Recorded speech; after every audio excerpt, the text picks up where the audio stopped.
السلام عليكم ورحمة الله وبركاته. مثلما دعوت من أمام الكعبة للشهيد محمود البنا لأنه يستحق الدعاء له من هذا المكان، سأدعو اليوم على القاتل محمد راجح من أمام الكعبة لأنه يستحق الدعاء عليه.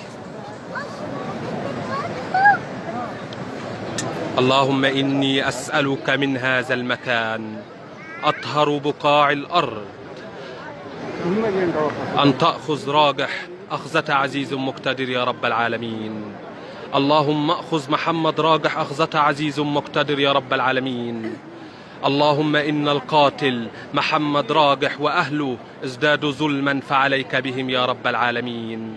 اللهم عليك بمحمد راجح يا رب العالمين. اللهم اجعله عبرة لكل من تسول له نفسه في قتل نفس بغير حق يا رب العالمين. اللهم كما حفظت موسى في التابوت وحفظت يونس في بطن الحوت وحفظت الحبيب محمد بنسيج العنكبوت، فانصر الشهيد محمود البنا على الظالمين يا رب العالمين. اللهم انصر الشهيد محمود البنا على القاتل محمد راجح يا رب العالمين. اللهم إن الظالمين ازدادوا ظلما فعليك بهم يا رب العالمين.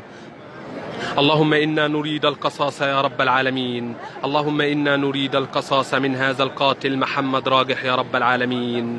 اللهم عليك بمحمد راجح يا رب العالمين. اللهم عليك بمحمد راجح يا رب العالمين. اللهم أخذه أخذة عزيز مقتدر. اللهم أخذه أخذة عزيز مقتدر. اللهم أخذه أخذة عزيز مقتدر يا رب العالمين. اللهم أرنا فيه عجائب قدرتك.